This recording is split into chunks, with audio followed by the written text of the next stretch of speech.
Bonjour, bienvenue au Monde Nouveau, le quatrième du nom, ici à Montpellier, à Planète Océan. J'accueille à ce micro Jules Spinfling, voilà, ça y est, c'est dit. Vous êtes cofondateur du Crayon. Le Crayon, c'est un modèle innovant, un modèle nouveau sur le net. Est-ce que vous pouvez nous expliquer un petit peu comment est née cette aventure et ce qu'il a lancé? Oui, bien sûr, le Crayon, aujourd'hui, c'est le premier média de débat des jeunes sur les réseaux sociaux.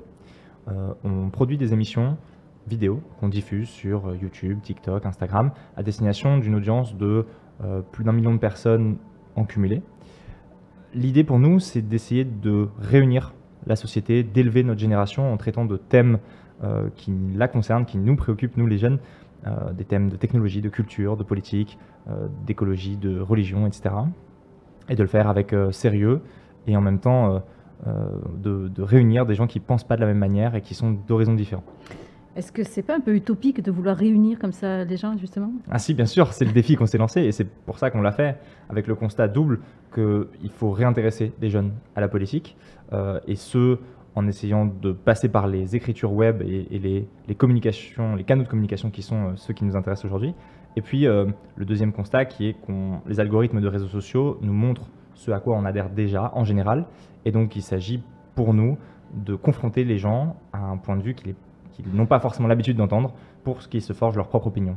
Alors justement, est-ce que vous pouvez nous expliquer comment ça marche le Crayon? Vous étiez 4 au début, vous êtes 14 aujourd'hui, 4 bénévoles, c'est aujourd'hui une société, une entreprise. Ouais. Comment ça fonctionne? Quel est le modèle un petit peu économique de ce fameux Crayon? On s'est développé progressivement. Au départ, c'était une activité extrascolaire, je dirais, entre des jeunes qui avaient une ambition, cette mission, qui se sont lancés avec l'absence de barrières que les réseaux sociaux permettent. Et petit à petit, on s'est structuré. On est devenu une entreprise depuis mi-2021. Aujourd'hui, on est effectivement un jeune groupe média fort de son activité de média et de 2 activités d'agence.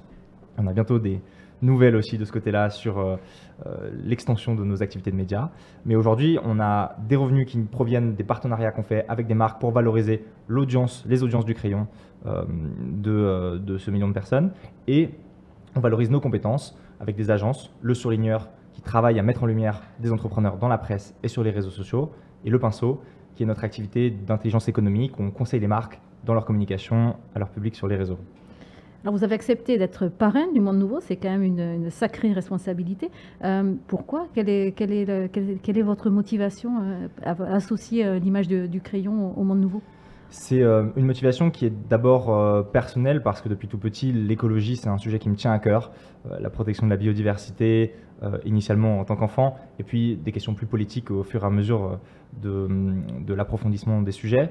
Aujourd'hui, moi, j'ai une communauté à titre personnel, en plus du Crayon, sur les réseaux sociaux, sur Instagram et TikTok, au nom de Jules comme César, de 170 000 personnes qui me suivent et auxquelles je partage des recommandations culturelles, mais aussi beaucoup de sujets sur l'écologie. Et donc, dans ce cadre-là, essayer d'apporter ma pierre à l'édifice en tant que quelqu'un qui a une audience, de travailler à mettre cette influence au service d'une transition écologique et sociétale, c'est le projet du Monde Nouveau. Ça m'a paru parfaitement cohérent. Et le mot de cette 4e édition, agir, pour moi, ça correspond à l'état d'esprit dans lequel je suis et dans lequel il faut que nous soyons tous aujourd'hui. On est face à une urgence qui exige des mesures immédiates, profondes et des changements structurels à l'échelle individuelle et collective. Et moi, porter ce message-là aussi souvent et aussi fort que je le peux, c'est ce qui me tient à cœur. Et dans les échanges que vous pouvez avoir avec votre communauté, cette question de la transition écologique, vous sentez que c'est quelque chose qui monte? Il y a de l'intérêt de la part des jeunes, justement? Absolument. Ouais. Je pense que la conscientisation, la prise de conscience de la population, c'est vraiment approfondie depuis des années, depuis la COP21 peut-être, depuis que se multiplient aussi les images de canicules, d'incendies, d'inondations dévastatrices et terribles de par le monde. Et je pense que cette conscientisation, elle amène aussi soit à une forme de panique si on ne sait pas la canaliser, soit à un redressement, un soulèvement presque, par fierté, par engagement, par nécessité. Et ces 2 voies-là, il faut les cultiver, il faut essayer de guider ceux qui paniquent vers un engagement qui leur permette de traduire leur énergie dans quelque chose d'utile et de propice. Et ça, c'est le travail, voilà, c'est un travail de tous les jours. La jeunesse est impliquée, pas que la jeunesse, mais notamment la jeunesse. Moi, mon rôle aussi, c'est d'essayer de apporter de l'écologie à des gens qui ne sont pas nécessairement là que pour ça. C'est-à-dire que ma communauté sur les réseaux sociaux et sur le crayon vient pour des sujets qui ne sont pas que l'écologie. Et en parlant d'écologie, je montre que c'est un sujet transversal qui touche tout un chacun et qui nous concerne même quand on ne vient pas chercher ça. Et vous avez, il y a du répondant, c'est-à-dire les gens adhèrent à ce discours-là, ou au contraire, vous pouvez vous heurter des fois à des réponses un peu violentes, on voit qu'il y a des climato-sceptiques, que ce n'est pas toujours évident, surtout sur les réseaux, effectivement, de prêcher quelque part la bonne parole. Oui. Vous vous heurtez, vous aussi, à des réticences ou des confrontations? De mon côté, pas trop, mais je le constate, et des militants écologistes présents sur les réseaux sociaux le constatent. C'est le chercheur du GIEC, François Gemène, qui faisait ce constat aussi presque statistique.